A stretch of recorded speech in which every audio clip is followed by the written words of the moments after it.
August 1st. It didn't feel like it. It happened in June You're and looking July. Yeah. Yeah, well, welcome to the hottest month of the year. Hoorah. Is there a motion that we approve the minutes? So moved. Is there a Second. Motion second, all in favor say aye. Aye. Minutes approved. Department comments, Mr. Pond. You are up. All right, thank you. So we just have one item for you guys tonight. This is just a rezoning. It's an introduction to the rezoning. So y'all are gonna be setting a public hearing for this one for August 29th. So this is Beaker Property Group. They're petitioning to rezone 1.2 acres located at 6615 Highway 69 South. So they are not in city limits currently. They're gonna annex into the city. When they annex into the city, they're gonna be R1. So they're wanting to rezone to BN. The reason being is they're going to build, and I'll show you the site plan here in a second, they're gonna build office warehouse kind of buildings here. So this is the location just south of where y'all previously approved Crew Lounge. Yes, sir. Is this next to that, right by that neighborhood, That's what where all that stuff went down in flames? The Hinton Place? What was that neighborhood that somebody was trying to build something? No, I don't think so. Is it near that? It's across the road. No, that's next No. to the. Oh, no, Lafayette, yeah. old Lafayette. I got you. You know what I'm talking about? Yes, It's across the Hillcrest road. Gardens, I think is what you're talking Okay, about. sorry, cause I was just kinda trying It's to, somewhat close to there. but Yeah, there was so- something else that was looking at developing there, wasn't there? So Crew Lounge just got approved just north of this and that, Okay. yeah, so No, that's why it's probably, About the one, The strip center on 69. where they Yeah. want to convert the last residential frontage property. Right. yes, that commercial. was Hillcrest Gardens. And that's on the opposite side, just a little bit more south. Everybody's getting old, I'm telling you. Keep up, Counselor Crowe. So you can see on this map, they are rezoning, they're petitioning to rezone to BN when they come into the city. BN is all around that area. This is the site plan that they've submitted, so just a couple of kind of units for, warehouse use. It does conform to framework. Framework identifies this as corridor commercial, as you can see here on this map. And then these are just the uses in BN that are allowed per the zoning ordinance, so. But this doesn't back up to a neighborhood. I don't believe it does, no sir. And you can see here that it is adjacent to the county, and it looks like some topography there as well that would restrict some development right behind it, so. That's the Beaker group. Beaker Just to be Group, clear, yes, it's sir. not the Northport Community Center, right? No sir. Where they gonna be? Right there. Thank you. Mayor Maddox. Yes, sir. Again, I want to thank all of you for letting me take time off last week to go to the Raleigh benchmarking trip. So, Collaborate. To collaborate, partnership, and in all seriousness, we had a very good and positive trip. Certainly would be glad to share with you any details about it. One thing that absolutely struck me though about Raleigh is I had no idea the size and scope of the city, just how large of a population it was. For some reason I was thinking they were in our neighborhood, but they're about 5 times the size of. I didn't realize that either. I used to spend a lot of time in Raleigh. I've been through it. It was quite phenomenal, but anyway, I apologize for being out. I did want to say thank you, though. I did get a chance to go back and watch Finance Committee. I appreciate the council's support of the retention bonus. The officers that I've been talking to all week since I've been back have been really appreciative of the support. As I mentioned in my presentation 2 weeks ago, this council has never taken a step backwards in supporting our police department and the men and women of Tuscaloosa Police Department. We had spent a lot of time and effort and hearing your comments and affirming your support and belief.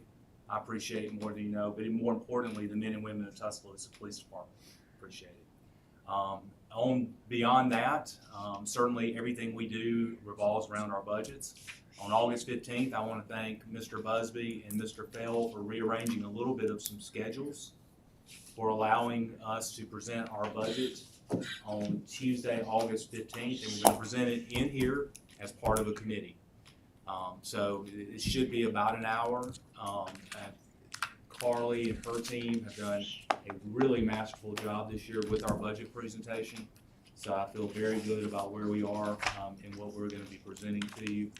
And so again, August 15th, And so, Mr. Fell, I appreciate you moving your committee meeting, and Mr. Busby for making that happen. The last thing is that our town hall schedule. We may be altering the August 28th meeting. I've had something come up that I may have to move that meeting, so Mr. Tyner will be working with you Okay.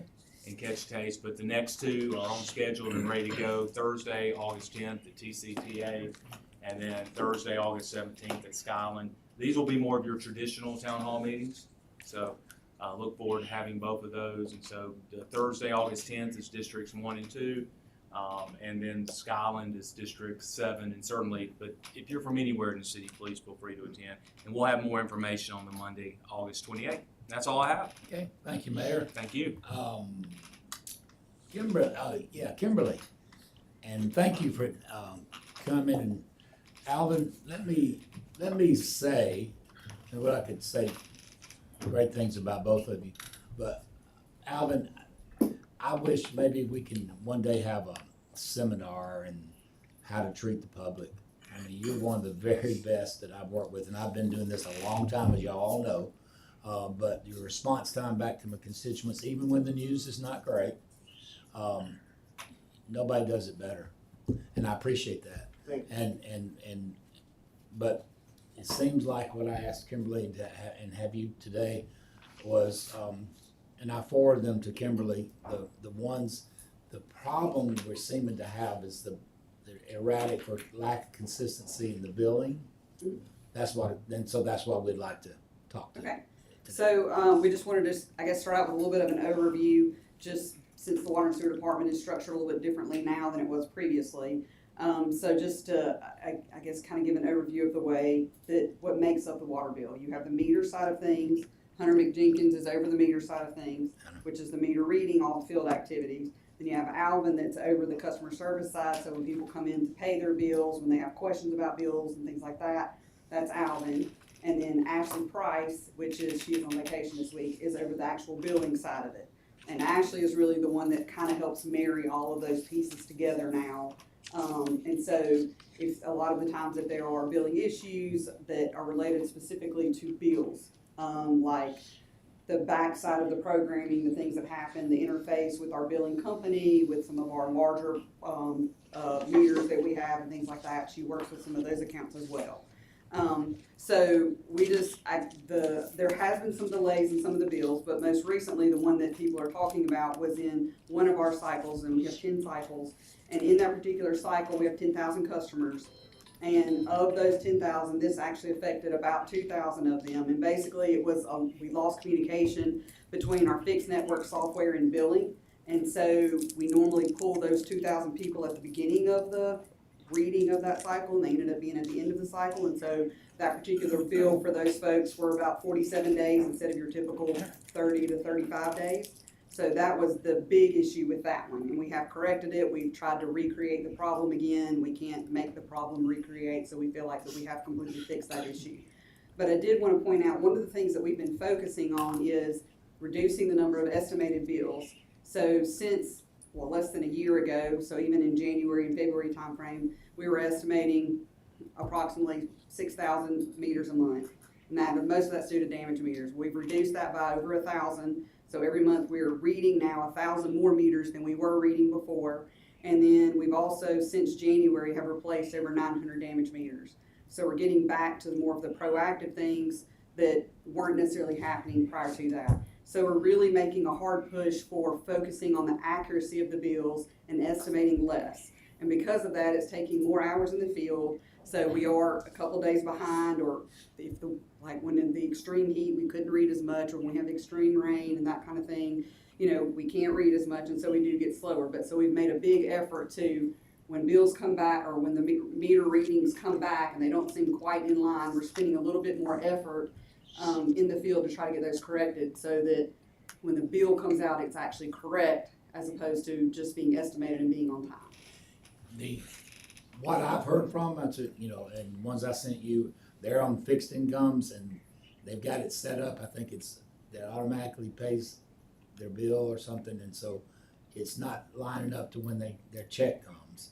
And and it was before, and that was the concerns that we're working towards some strategies to try to get our billing on more of a fixed cycle to where that the billing isn't so dependent on the reading, so that we're basically billing consistently, like a consistent day or time frame Gotcha. each month. But it's a process to get to that point, and we're just not there yet. And we hope to be there by January. I'm not making a promise on that, but that is our goal, is to get to a more consistent billing throughout the entire, all 1,000 meters, to get to that consistent billing to where some are being billed on this day of the month and some are being billed on this day of the month. Is there, and the ones that I've talked about, do they have is it set up, they have an automatic draft I didn't look in, of their Those bills? accounts, no, they weren't set up for auto draft. Okay, I think it was just like you said, timeliness. They're just used to paying at a particular time of the year or per month. uh-huh, But it wasn't an ACH draft. okay. You know, I didn't hear anything for quite a while, you know, and then it kind of popped back up again, so I just want to know what we can tell our constituents moving forward. of the ones that were brought up last week that we were able to Yeah. specifically reach out to Yeah, on thank those, you for that. most of those, it was a timing with the billing. And so, and some of the usage is higher again, but it's because we've had these extremely hot days, and we've been fortunate that some of the ones that we've had complaints from have AMI meters, so we can go back and look the specific day, see what their usage was. Hey, did you have some kind of specific event on this day, because this was extra high, you know? And so in all of those cases, I think with every single one of them, it hasn't been, it was just either a delay in the reading, so it was a longer period, or it was a specific usage that we could tell, and they're like, okay, yeah, you're right. Any other counselors have any questions? I just have a comment. I had a constituent with a problem. Hunter was out there at 4 o'clock in the morning some mornings just seeing what was going on. Get out of And here. if everybody did that, Kimberly, you could probably sit back and drink Coca-Cola. Show off. Yeah, we like the show That's offs. amazing. Yeah. You're not kidding, that's amazing. No, I It mean, wasn't he just really one was. morning either. Yeah. Yeah, that's our employees. So, if you have any other questions or Should- any other customers, or, I mean, if you get emails, please forward us to them. We're looking into every one of those, because, I mean, we've said this before, if they don't reach out to us, then we don't know that there's an issue with their particular bill, or, Well, should I just do like I did, just forward them to yes, you? please. Mhm. Okay. Or, I mean, me or Alvin. Or Alvin, you- Yeah, I'll send them to me, that's fine. yeah, we weren't me, Alvin, Hunter, Ashley, and Ron were very close with all of these. I mean, it takes Right. all of us to figure these problems out, and then once we figure it out in the field, relay it back to Alvin, contacting the customer, of course, you know, so. Well, I always see them, they always lift my meter up every month. But do they put it back down? Actually, yeah, because I was in the kitchen window watching, so they saw me. They did put it back down. Man, it's, thank you so much. Anybody else have any further questions? Appreciate it. Thank you. Thank y'all. Thank you. Man, I used to love to raise that meter when I was a little kid. You'd get all kind of bugs. Stuff out of there. Grasshoppers. People that are just tuning in are confused. You always got grasshoppers out there. I've been here all along, I'm confused. All right. That's part of the strategy. It's working. You're good at it. Yeah, keep them confused. Tom Bobbitt. Sir. Good afternoon, council. Good afternoon, Tom. Today I am filling in for Mr. Holmes. Could be the B, C, or D team. You fill it in. I prefer something a little higher, but it's up to you. Today on page 29 of public hearings, you'll be setting the cost for demolition of structure 6700 31st Street and authorizing filing of a lien. That comes to you from the clerk's office. Continuing to resolutions and ordinances not of a general nature of permanent operation on page 3031. Reauthorizing the creation and implementation of school supplies for parking tickets program. You heard about that at Public Safety last week. Page 32, nominating 3 people for consideration as members of the Tuscaloosa County Board of Equalization. I believe that Ms. Johnson brought that to you last week. Page 33, approving affiliation agreement with the Alabama Fire College. That was likewise on Public Safety last week. Page 33 and 34, you're tentatively awarding a public works contract with Mark Johnson Construction LLC for the Ed Love Water Treatment Plant Concrete Coatings Project. You'll hear about that at Projects Today. Page 36, you're authorizing the Chief Financial Officer to draw drafts for payment of commissioner awards, commissioner fees, court costs, and guardian ad litem fee for the Juanita Drive Phase 2 Improvement Project condemnation. That comes from our office. Page 37, you'll be authorizing the mayor to execute a letter of engagement with Warren Averett for the Internal Audit Services, Public Law 113-2 Fund Audit Project. That was at Finance Committee last week. Page 38, authorizing renewal of service agreement with Watchdog Document Service. That was likewise on projects last week. Page 39, authorizing disbursement from the District 6 funds, improvement funds for the Ivy Foundation. That was heard at Finance Committee last week. Page 40, authorizing a disbursement from the District 6 improvement funds for the Tuscaloosa City Schools. That likewise was on Finance Committee. Ordinance and resolutions of a general nature of permanent operations on page 42 and 43. You would be establishing a one-time retention bonus for the TPD, and that was heard at Finance last week. I am unaware of any suspended rules or executive sessions today. Do you have any questions from? Any questions? Mr. Bobbitt? Thank you, sir. Thank you. We do have projects, 2:30, finance 3:15, admin 4, properties at 5, and the council meeting at 6. Airport Advisory Committee meets tomorrow at 3, and then we do have an animal shelter meeting at noon this Friday. Any department, anybody else in the room have anything they'd like to bring before the free council? Any council members? No executive session. No executive session. I do want to say thank you, big thanks to Carly and Vicky, our city clerk, assistant city clerk. Thank y'all so much. Once again, I hosted my backpack giveaway this weekend, and I had at least 460 people to show up. So we had a very, very good turnout at the McDonough Center.